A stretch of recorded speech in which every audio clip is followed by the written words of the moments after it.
네, 정치권 이슈 짚어보겠습니다. 국민의힘 김병민 최고위원, 민주당 한민수 대변인과 함께합니다. 어서 오십시오. 안녕하십니까? 안녕하세요. 예. 네, 윤석열 대통령이 지난주에 사실상 첫 개각을 단행했습니다. 장관급 2명이고 10명 넘는 차관급을 발표를 했죠. 오늘 차관들 그리고 장관급 1명에 대해서 임명장이 아마 수여될 걸로 알고 있습니다. 일단 주말에 있었던 대통령 메시지부터 보겠습니다. 지금 대부분은 이제 임명을 하면 되는 자리고요. 통일부 장관은 이제 인사청문회를 거치고 해야 되는데 메시지가 통일부에 있었습니다. 일단 예전처럼 하면 안 된다. 그런 메시지였거든요. 어떻게 해석해야 됩니까? 네, 통일부가 가야 될 지향점, 방향성에 대해서 분명한 메시지가 있었다고 생각을 합니다. 이 남북 관계라는 건 정권에 따라서 또 그 당시 상황에 따라서 여러 가지 변화의 방향들이 있을 수밖에 없을 겁니다. 하지만 지난 정권부터 시작됐던 이 북한이 대한민국과 국제사회를 향해서 약속했던 비핵화를 전혀 지키지 않았고 여전히 핵과 미사일에 대한 위협을 고조화시키고 있는 가운데 있기 때문에 언제까지 북한의 선의에 기대서 모든 것들을 풀어주는 방식의 대북 지원으로 통일부에 대한 정책들이 가서는 곤란하다.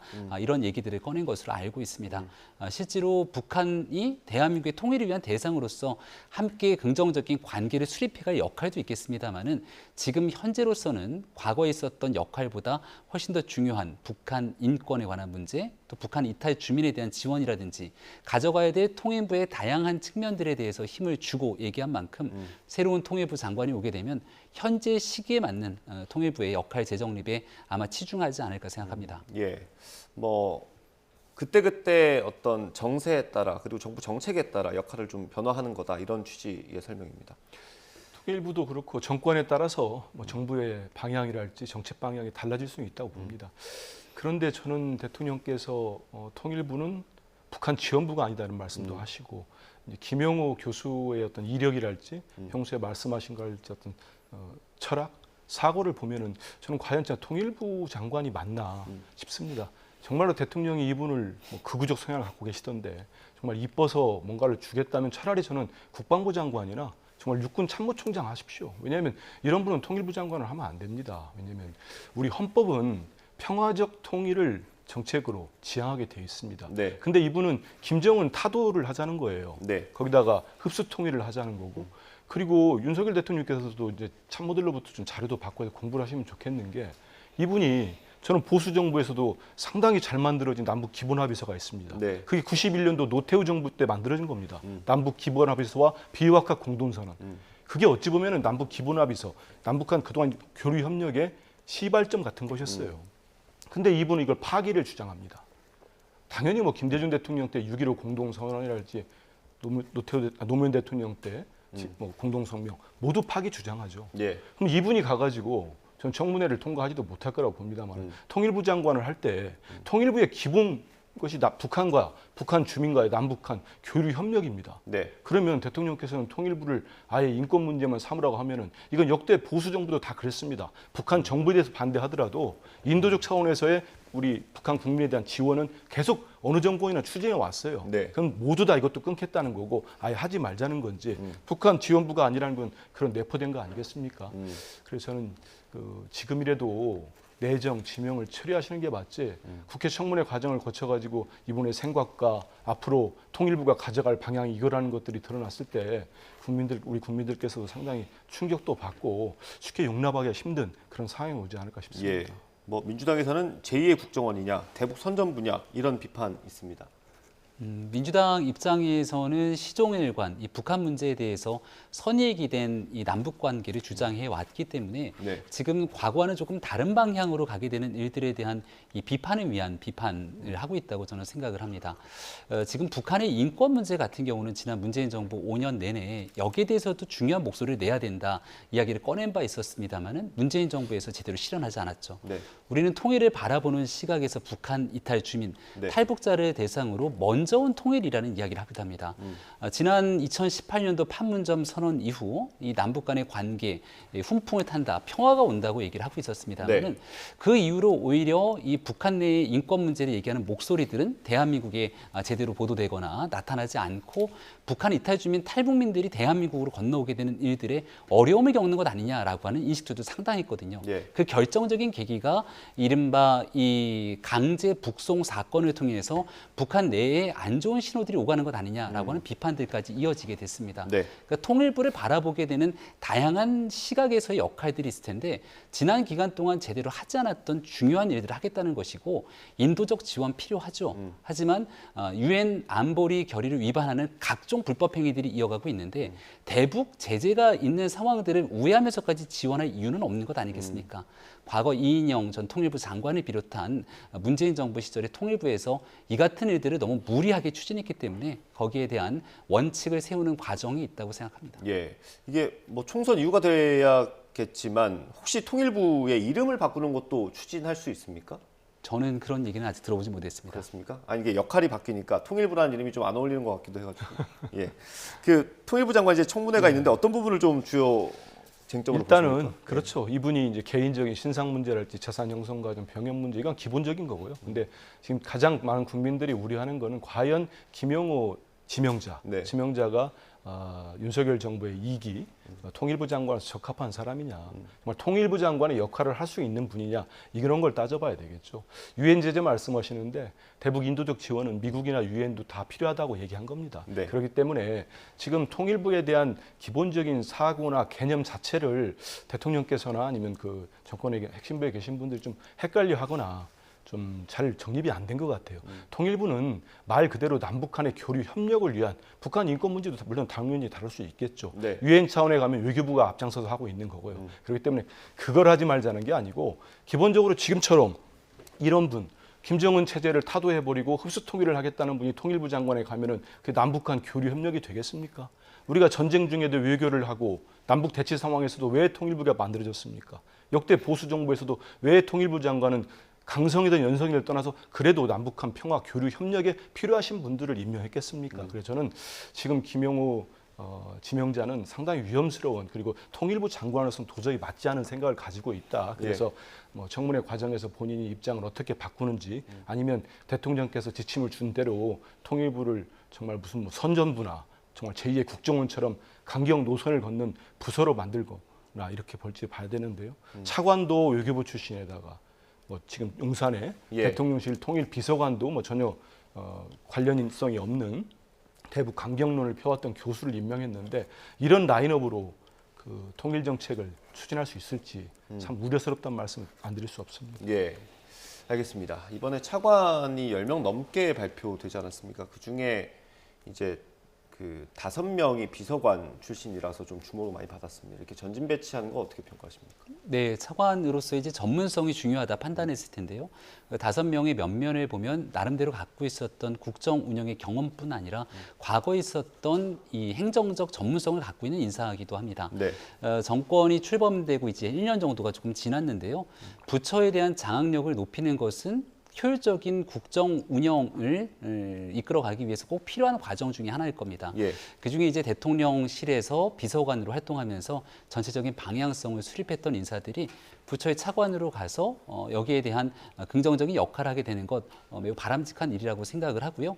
또 만약에 아무런 이제 전문성이 없는 인사를 단순히 정실 인사식으로 정치인들을 대거 장관으로 내려보내거나 또 여기에 대한 과거의 이제 정무적 경험만 있었던 인사들이 가게 된다면 여기에 대한 비판과 비난의 소지가 있을지 모르겠습니다만 전문성을 바탕으로 윤석열 정부의 국정 철학을 제대로 이행하기 위한 차관들이 한 5명 정도 배치가 됐기 때문에 전체적인 이 부처 내부의 기강을 좀 잡고 앞으로 남은 4년여 기간 동안 윤석열 정부가 가고자 하는 국정 방향들을 잘 끌고 가는 데 큰 역할을 할 거라 생각합니다. 그 이렇게 비서관들이 배치된 그 부처에 3급 이상 고위직들이 대풍 물갈이 될 거라는 전망도 있던데 어떻습니까? 그런 전망들도 뉴스를 통해서 예. 접한 바가 있는데요. 일단 고위직 입장에서는 임기가 이제 보장돼 있는 상태가 아니기 때문에 그 안에서 본인들의 판단과 선택들이 남아 있게 되겠죠. 이 정부의 국정 운영과 철학에 맞춰서 함께 의미 있는 성과를 내고 또 대한민국 공직자로서 헌신하고자 하는 노력이 있는 분들이 있는 반면 현재 있는 정부의 국정 운영 방향과 또 결이 맞지 않는 상태 속에서 본인의 역할을 다하지 않는 사람들도 있을 겁니다. 그 안에 있는 선택의 과정일 거라 생각하고 지난날 있었던 정권 속에서 이 집권 남용 등에 대한 일들이 많이 나왔기 때문에 네. 의도적으로 무리하게 사람들이 찍어내거나 쳐내거나 하는 불법적 요소들은 없을 거라는 말씀도 함께 드립니다. 예, 알겠습니다. 이게 제가 잘 몰랐던 부분인 것 같은데 장미란 차관 내정자에 대한 비판이 있습니까? 당내에서요? 예. 공식적으로 없습니다. 없습니까? 근데 윤재욱 원내대표가 그런 얘기를 했네요.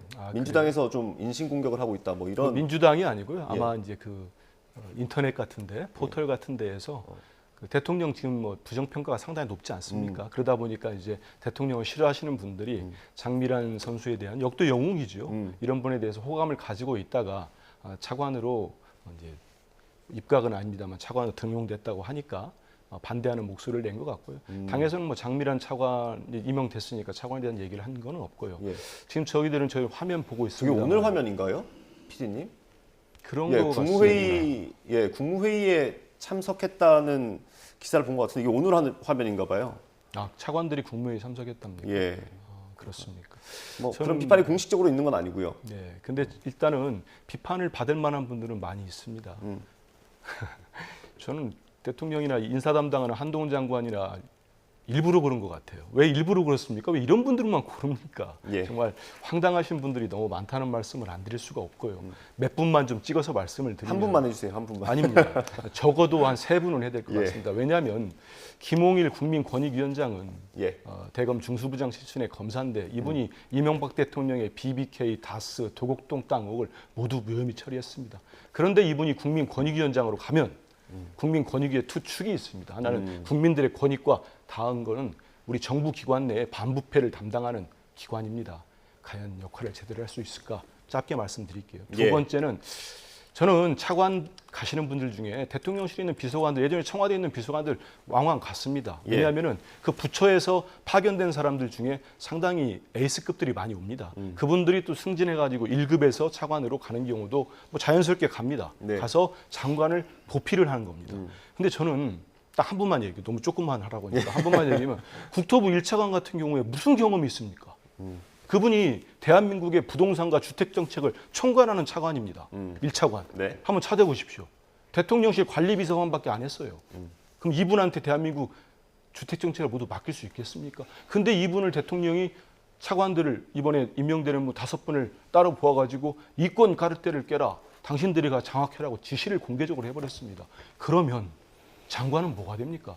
제가 기자 출신이니까 해보니까 공직사회가 지금 난리가 났다고 합니다. 이게 무슨 좋은 방향의 난리가 난 게 아니고요. 엉망진창이 돼버렸다는 거예요. 그러면 지금 있는 장관들은 허세가 됩니다.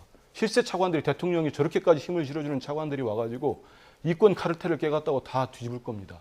저는 공무원들도 우리 국민인데 이렇게까지 뭐가 드러난 게 없는 상황에서 수사를 하면 될 거 아니겠습니까? 압수수색 잘하잖아요. 압수수색 범죄 혐의가 나면 압수수색하면 됩니다. 수사하고. 네. 근데 모든 공직자들이 이권 카르텔에 개입된 사람인 것처럼 매도하면 되겠습니까? 그리고 아무리 시간이 없어 이 사람은 질포해야 되겠습니다. 마지막 한 분 듣겠습니다. 예. 김채환 국가공무원 인재개발원장 그거 중에 구구 유튜버인데 우리 당에서 그랬습니다. 대통령께서 유튜브 보는 건 이미 익히 알려주셨잖아요. 그래서 유튜브 그만 시청하라고 했더니 아예 극우 유튜버를 1급도 아니군요. 차관 공무원에 등용해버렸습니다. 이분의 워딩은 이미 난이 소개됐으니까 더 이상 제가 소개를 안 예. 했습니다. 근데 이분이 가서 우리 국가공무원들 5급 이상을 총괄하는 교육하는 자리인데 무슨 교육을 시키겠습니까? 극우 유튜버 되는 방법을 가르칩니까? 아니면 극우 유튜브의 시각을 가르치겠습니까? 이분은 모든 걸 부인하고 있잖아요. 이 대한민국의 정통성에 대해서. 전 그래서 그리고 국민의힘 지도부께서 우리 김치구도 나와 계시지만은 이분에 대한 안 좋은 여론이 국민들이 워낙에 들끓으니까 원내대표께 나서가지고 좀 살펴보겠다고 했어요. 네. 근데 대통령은 바로 며칠 만에 임명을 해버리면은 국민 여론이 어떠든 여당이 어떤 의견을 제시하든 자기가 즐겨보던 프로에 나왔다거나 자기가 좋아하면 그냥 무조건 임명하는 겁니까? 대통령이 이러셔도 됩니까? 알겠습니다. 여러 명을 말씀해 주셔가지고요. 네. 뭐 충분히 시간 더 드리겠습니다. 많은데 제가 3명만 예, 했습니다. 알겠습니다. 일단은 시작을 이제 장미란 차관으로 문을 열었는데 민주당에는 그런 비판과 비난이 없다고 이제 말씀을 주셨습니다만은 안민석 의원이 공개적으로 비판에 나서기를 했죠. 민주당이 중량감 있는 정치인이기 때문에 그 같은 내용들을 민주당과 무관하다 이렇게 얘기하기는 어려울 겁니다. 네. 그리고 장미란 차관이 이제 윤석열 정부에 등용돼서 기용된 것만으로 또 민주당의 적극적 지지층들 입장에서 나서서 이제 비판 목소리에 가세하는 것 별로 바람직하지 않을 겁니다. 장미란 차관이 갖고 있는 전문성 그리고 또 인품이라든지 국민적 공감대가 형성돼 있는 좋은 면들이 있을 건데 이런 일들에 대해서 좀 넉넉하게 목소리를 내주시는 일이 좋지 않을까라고 생각해서 안민석 의원의 저 같은 비판과 비난이 민주당의 목소리와는 어떻게 결을 같이 하고 있는지도 한번 좀 네. 살펴봤으면 좋겠다는 생각이 듭니다. 그리고 이제 김호진 차관에 대한 전문성을 짚었는데요. 이 정부의 관리 비서관을 한 것으로 그친 것이 아니라 과거 이명박 정부 때부터 꽤 오랜 기간 몸을 네. 담아서 그 당시부터 비서관을 비롯한 각종 행정 경험들을 가지고 있죠. 전문성 이야기를 하면 국토에 관한 부동산에 어떤 전문성도 가지지 못했던 인사가 장관으로 갔던 게 김현미 장관으로 대변될 거라고 생각합니다. 그 당시에 있었던 부동산 문제 때문에 대한민국이 얼마나 큰 고통에 빠졌는지는 이 자리를 통해서 더 말씀드리지 않아도 알 거라고 생각하고요. 예. 김호진 차관을 비롯하여 지금 원희룡 장관이 현 정부 들어서 부동산 문제 해결을 위해서 꽤 오랜 기간 노력하고 있고 그래도 비상시적인 부동산 문제를 바로잡는 정상화의 길에 가고 있다라고 하는 측면에서는 많은 국민들께서 공감하실 거라고 생각합니다. 예. 100% 모든 사람들에 대해서 다 만족을 하기는 어려운 측면이 있을지라도 특정 인사들을 극우다, 유튜버다 이렇게 찍어서 만약에 부정하고 비난하기 시작한다면 이른바 보수 진영에서 극좌 유튜버로 볼 수 있는 김어준 씨 방송이나 유튜브에 직접 출연해서 정치 활동을 함께하는 민주당 의원들은 그럼 우리는 어떻게 표현해야 될지도 함께 묻습니다. 예, 알겠습니다. 잠시만요. 저희가 여쭈고 싶었던 건 마지막 사람인데 마지막 사람에 대해서 말씀 안 하셔가지고 인재개발원장 어떻습니까? 모든 사람들에 대한 여러 가지 평가들이 있다고 이제 말씀을 드렸는데요. 보시는 것처럼 과거에 있었던 방송 발언 때문에 다소 좀 부적절한 것 아니냐 이렇게 보시는 인식들도 있다고 생각을 합니다. 예. 또 그 과정에서 그 내용들이 전체적으로 공무원 개발원장으로서 역할을 수행하는데 부족함이 있는지에 대해서는 또 차후에 충분히 다룰 수 있는 기회들이 있을 거라고 봅니다. 알겠습니다. 저희가 인사 면면을 다루다 보니까 시간이 벌써 절반 가까이 지나갔습니다. 하고 싶은 얘기가 많은데 하면 안 되는군요. 알겠습니다. 지난주에 사실 있었던 인사이기 때문에 오늘은 이 정도로 마무리하면 될 것 같고요. 저희가 국회 상황으로 좀 넘어와 보겠습니다. 최근 국회에서 좀 말들이 거칠어지고 좀 자극적으로 변하는 것 같습니다. 제가 영상으로 묶어봤는데 그거 보고 다시 돌아오겠습니다.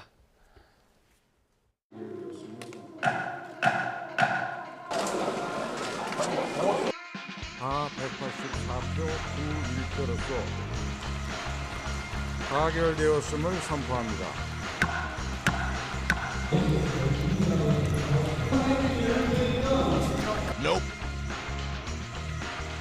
이미 민주당이 불치의 진동에 걸릴 것 같습니다. 나에게 도취되어가지고 참사마저도 정쟁의 도구로 악용하는 아주 나쁜 짓을 하고 있습니다. 나에게 도취되어가지고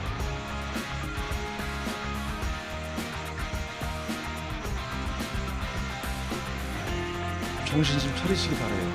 어떻게 공당의 대표가 그런 발언을 할 수 있을까? 아니, 어디가 그냥,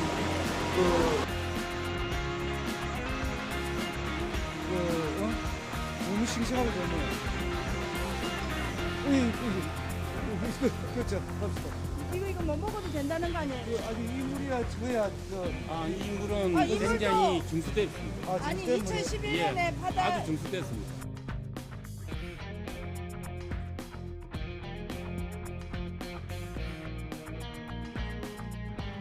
수족관 물이나 떡 처먹는 국진당을 규탄한다. 저는 똥을 먹을지언정 후쿠시마 오염수 먹을 수 없습니다.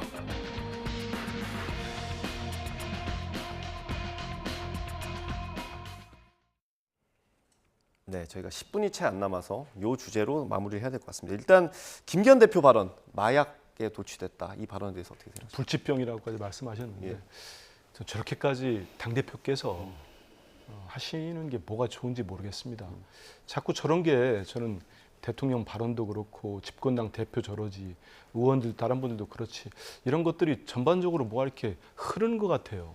전 저번에 경찰제도 발전위원장이 문재인 대통령 호칭도 안 쓰면서 문재인이 간첩이라고 할 때 깜짝 놀랐거든요. 그래서 이분 경질을 해야 된다고 어디 방송도 가서 얘기를 했는데 대통령이 바로 이 반국가 세력 얘기하는 바람에 아 지금 뭔 이 정권은 모두가 이걸 공유하고 있나 했는데 갑작스럽게 지금 집권당 대표께서 이재명 대표하고 허심탄회하게 대화하자, TV 토론하자고 그 얘기는 뭡니까? 야당과 국정의 파트너로서 얘기하자는 거 아니겠습니까? 지금 민주당이나 국민들이나 후쿠시마 원전 오염수 반대하시는 국민들이 이 정권의 적이 아닙니다. 다 국민들이고 이건 괴멸할 적이 아닌 거예요. 네. 국정을 같이 해야 되는 사람들입니다. 근데 여기다가 마약 도취가 뭡니까? 진짜 정말 제 귀를 의심했는데요. 특히 그 얘기를 김 대표님께서 하시는 뭘 가지고 꺼냈냐면은 이태원 참사 특별법을 가지고 그렇게 말씀하셨어요. 네. 이거는 우리 국민들 159분이 꽃다운 삶을 마감하셨는데 우리 국민들이 다 압니다. 지금 200여일이 지나는 동안 대통령께서 유족들 손을 한번 잡으셨습니까? 아니면 진정한 사과를 하셨습니까? 그러면 이상민 장관이나 행안부 장관이나 경찰청장이 책임을 졌습니까? 가장 높은 급이라고 할 수 있는 구청장은, 용산구청장은 지금 풀려났어요. 공황장애라고 지금 나왔는데 업무를 보겠다고 청사에 가고 청사 직원들을 동원해서 막고 있습니다. 유족들이 못 오게. 네.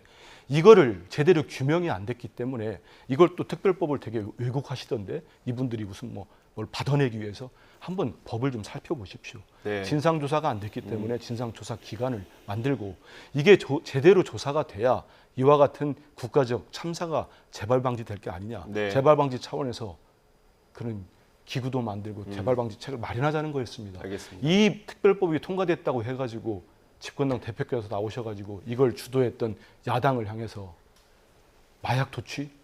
이건 그냥 넘어갈 수는 없는 문제 아닌가 싶습니다. 네. 반박 듣겠습니다. 일단 이제 김기현 대표의 발언에 대해서 막말 등으로 규정하고 있는데요. 오늘 아침에 있었던 모 언론의 논설이었었던 칼럼의 제목을 보니까 네. 좌파 정치인의 아편 괴담이라고 칼럼이 적시가 돼 있더군요. 네. 일부 좌파 정치인과 그 지지 세력은 괴담이라는 아편에 중독된 것처럼 보인다. 그래서 정치적인 주장 혹은 지금 있는 현상에 대한 평가에 대한 메시지일 수 있는 것이겠죠. 그런 측면에서 민주당의 정치 행동들이 장애로 나가면서 너무 과할 정도의 비판의 수위를 높이고 있다. 더군다나 지난주 금요일 같은 경우에는 네. 169석의 의석을 활용해서 이른바 소수 여당을 패싱하고 모든 것들을 일반 강행 처리했기 때문에 협치를 걷어찬 민주당의 모습에 대한 김기현 대표의 적절한 비판이었다고 저는 생각을 합니다. 12구 참사 관련해서도 여러 말씀을 주셨습니다마는 민주당에서는 의석의 힘을 활용해서 행정안전부 장관을 탄핵시키지 않았습니까? 헌재의 판단을 구하고 있는 기간 동안 꽤 오랜 시간 공석이 유지되고 있습니다. 조사가 필요하죠. 그렇게 국정조사가 필요하다고 주장했기 때문에 그 국정조사를 받아들였고 실질적인 국회 차원에서 조사를 했습니다만 그 기간 동안 새로운 진실이나 무언가 추가적인 내용들을 민주당이 입증해내는 데는 한계를 가졌던 것도 사실입니다. 169석의 힘이라면요. 민주당이 갖고 있는 문제 인식을 바탕으로 세상에 못 바꿀 법이 없다는 것을 이제 대한민국 국민들께서 다 알고 계십니다. 네. 그렇다면 꼭 필요한 법을 만들면서 우리 사회의 안전을 중심으로 만들어 나가면 될 일인데 네. 여전히 지금 국가적 불행이나 이런 모든 사건들을 가지고 정치 행위에 활용하는 것 아니냐라고 하는 비판을 담아서 김기현 대표가 낸 메시지라고 말씀드리겠습니다. 예, 알겠습니다. 영상 후반부에 나왔던 부분에 대해서 얘기를 해볼게요. 후쿠시마 원전 오염수 방류가 이제 임박했는데 각 당에서 여론전을 좀 펼치고 있죠. 그 중에 여당에서는 이제 수산시장 방문하고 회 먹는 것도 자주 하고 있는데 그 중에 이제 바닷물이 맞죠? 거기 있는 물을 이제 수조에 떠먹는, 있는 물이죠. 예, 네. 그걸 떠먹는 이 장면이 많이 화제가 됐습니다. 어떻게 보셨어요? 제가 저거를 너무 황당해가지고 저만 볼 수 없어서 제 SNS에 올렸는데 정말 제가 생각하지 못할 정도의 한 170만 명 정도가 조회수를 기록하고 그 수백 개의 댓글이 붙었는데 이제 미안합니다만 국민의힘 의원들 상당히 거칠게 후쿠시마 원전 오염수를 먹어라, 점을 먹지 말고 이렇게 상당히 비난과 힐난을 했더라고요. 네. 그게 우리 국민들의 정서 아니겠습니까? 저는 우리 국민들이 내는 혈세로 세비로 국회 의정활동을 하시는 분들이 네. 왜 저렇게까지 하죠? 그러니까 저 물이 그랬답니다. 그 상인들이 먹으면 안 되는데 저거 물고기들 배설물 들어있는데 이 얘기까지 했다는 거예요. 그리고 멀뚱멀뚱 보고 황당하게 정말 보시는 상인들 사진까지 나왔어요. 일본의 이 언론 이 사진이 갔나 봅니다. 예. 그래서 일본 국민들이 댓글을 붙였대요. 저 기사에다가 한국 국민들 저분들 누구지? 공무원들인가? 한국 국회의원들이었는데 왜 저러고 있지? 되게 조롱을 했답니다. 저는 지금은 이제 후쿠시마 원전 오염수가 방류 초입기에 들어갔습니다. 내일이면은 IAEA 사무총장이 일본을 방문해서 최종 보고서를 기시다 총리하고 협의한다고 하는데 이런 상황이면 우리 국민, 우리 정부가 어떤 입장을 밝혀야 되는 거 아니겠습니까? 묵인이다. 네. 아니면 우리는 찬성한다든지 뭔 입장을 내야죠. 아니 우리 국민들 돈 들이고 시찰단 갔다 와가지고 시찰단이 지금까지 최종 보고서를 내놓지 않고 있어요. 시찰단은 실효 채취를 하지도 못했습니다. 그런 시찰단이 아직까지 입장도 안 내고 있어요. 네. 우리 정부 입장이 뭔지를 우리 국민이 모릅니다. 다만 일일 브리핑이라고 해가지고 매일매일 나와가지고 안전하다는 거예요. 그리고 일본이 제일 돈을 아끼기 위해서 300억대 5가지 방법 중에 제일 싼 방법인 해양 투기를 선택했는데 우리 정부 차관이 뭐라고 하는지 아십니까? 가장 현실적인 대안이다. 이게 우리 차관이 할 얘기입니까? 우리 국가 공무원이? 저는 그래서 도대체 우리 정부가 왜 이렇게까지 일본을 비호하고 옹호하는지 이유를 모르겠습니다. 네. 정말로 일본 언론들이 지금 어제 그제 나오는 보도 한번 보십시오. NHK를 비롯해가지고 일본 정부가 약간 주춤한 듯한 분위기가 있는 것 같아요. 네. 왜냐하면 국내에서도 일본 어업조합이 계속 반대하고 있습니다.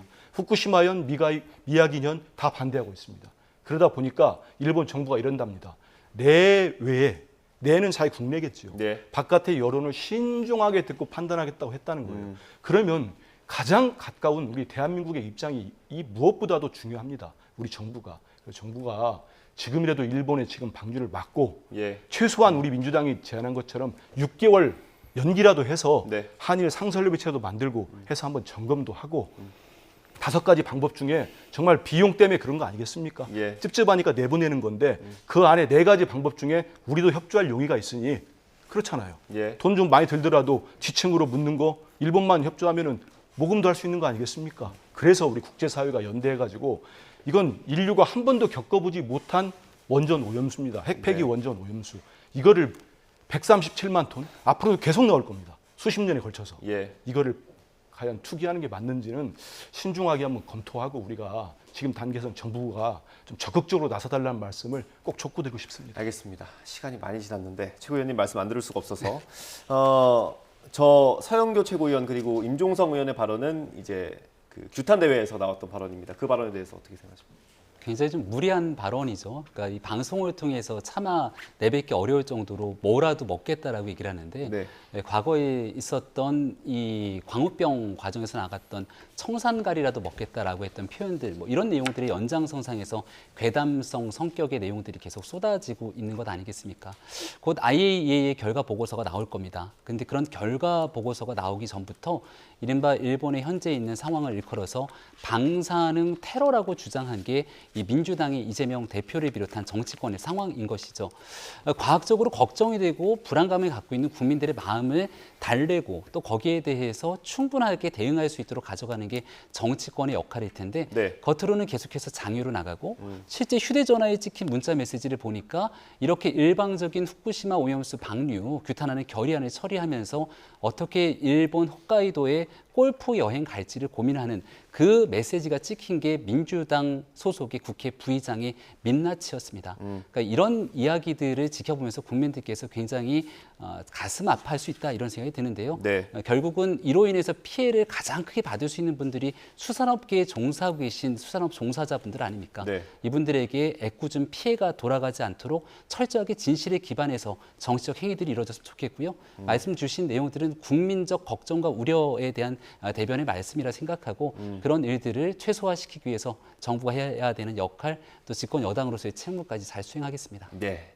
알겠습니다. 뭐 이제 진짜 시간이 없습니다. 뭐 이제 방류가 임박한 것 같고 IAEA 보고서도 이제 뭐 공개될 거라고 하니까요. 조금 너무 많이 늦었지만 좀 정부가 그리고 또 정치권이 어떤 역할을 좀 해줬으면 좋겠습니다. 오늘 말씀은 여기까지 듣도록 하겠습니다. 김병민 국민의힘 최고위원, 한민수 민주당 대변인과 함께했습니다. 감사합니다. 수고하셨습니다. 네, 감사합니다.